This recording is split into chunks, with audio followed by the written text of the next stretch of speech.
Presiden Prabowo Subianto memberikan sambutan pada pembukaan konferensi ke-19 Uni Parlemen Negara Anggota Organisasi Kerjasama Islam atau Parliamentary Union of the OIC (PUIC) tahun 2025 di Kompleks Parlemen Senayan, Jakarta.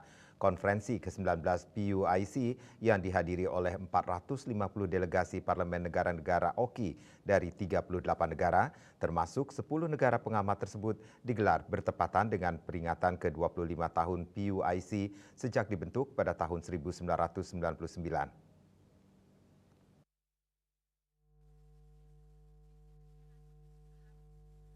Presiden Prabowo Subianto menghadiri konferensi Parliamentary Union of the OIC, Member State, PUIC ke-19 atau Persatuan Parlemen Negara Anggota Organisasi Kerjasama Islam, OKI, di Gedung DPR RI Senayan, Jakarta pada Rabu 14 Mei 2025. Kedatangan Prabowo disambut Ketua DPR Puan Maharani dan pimpinan DPR lainnya. Kehadiran Presiden Prabowo dalam pembukaan sidang merupakan bentuk dukungan dan komitmen Indonesia dalam memperkuat kerjasama antar negara anggota Organisasi Kerjasama Islam OKI, khususnya melalui jalur diplomasi parlemen. Acara pembukaan ditandai dengan pemukulan perkusi oleh Presiden Prabowo bersama Ketua DPR Puan Maharani dan Presiden ke-18 Parliamentary Union of the UIC, PUIC Adama Bictogo. Dalam sambutannya, Prabowo menyampaikan rasa syukur karena Indonesia dipercaya menjadi tuan rumah diselenggarakannya konferensi ke-19 PUIC, sekaligus merayakan peringatan ke-25 tahun dibentuknya organisasi tersebut. Prabowo mengatakan keberadaan organisasi PUIC dinilai menjadi sangat penting dan relevan di tengah situasi dunia yang tengah dilanda polarisasi, konflik, dan persaingan antar negara-negara besar. Prabowo juga mengajak semua peserta yang hadir untuk kembali merenungkan kisah dan keteladanan tokoh besar dalam sejarah peradaban Islam dunia, yang memiliki sumber nilai dan inspirasi yang sangat relevan dalam menghadapi berbagai tantangan zaman. Sebagai negara dengan mayoritas penduduk beragama Islam, Prabowo juga mengajak seluruh anggota Parliamentary Union of the UIC, PUIC, untuk merapatkan barisan, mengatasi perbedaan dan rivalitas, serta bersatu untuk mewujudkan kedamaian dan kemajuan umat manusia. Dalam dunia yang kini tengah dilanda polarisasi, konflik, saingan antara negara-negara besar, keberadaan organisasi ini semakin penting, semakin relevan, dan semakin mendesak.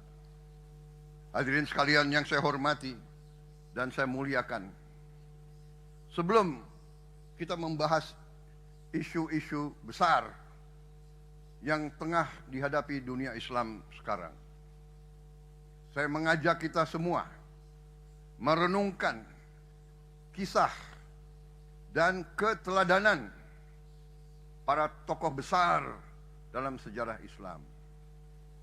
Kisah-kisah mereka bukan hanya catatan sejarah, tetapi sumber nilai dan sumber inspirasi yang sangat relevan bagi tantangan yang kita hadapi hari-hari ini.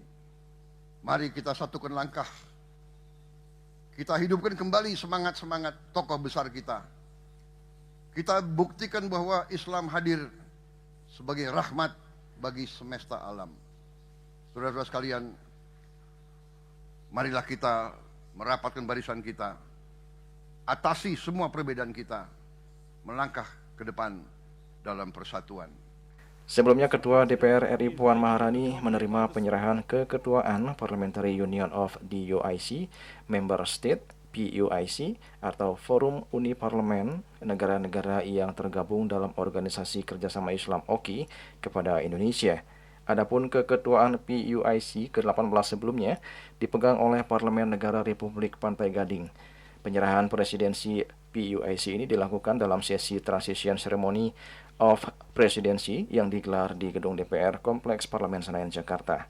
Puan dinobatkan sebagai Presiden PUIC ke-19 setelah secara simbolis dilakukan serah terima palu sidang dari Presiden Parlemen of Côte d'Ivoire atau Ketua Majelis Nasional Republik Pantai Gading, Adama Bictogo. Pemberian palu sidang ini sekaligus menandakan DPR resmi menjadi Ketua PUIC dengan Puan sebagai pemegang presidensi. Sebagai informasi, Uni Parlemen negara anggota Organisasi Kerjasama Islam atau Parliamentary Union of the OIC. PUIC adalah sebuah organisasi yang dibentuk atas dasar kesadaran umat muslim dunia untuk memiliki wadah bersama antar lembaga parlemen dalam menghadapi tantangan global dan membela hak-hak umat muslim dunia. Organisasi ini dibentuk pada tahun 1999 lalu. Tulis Warti dan Ketut Sumadiasi melaporkan.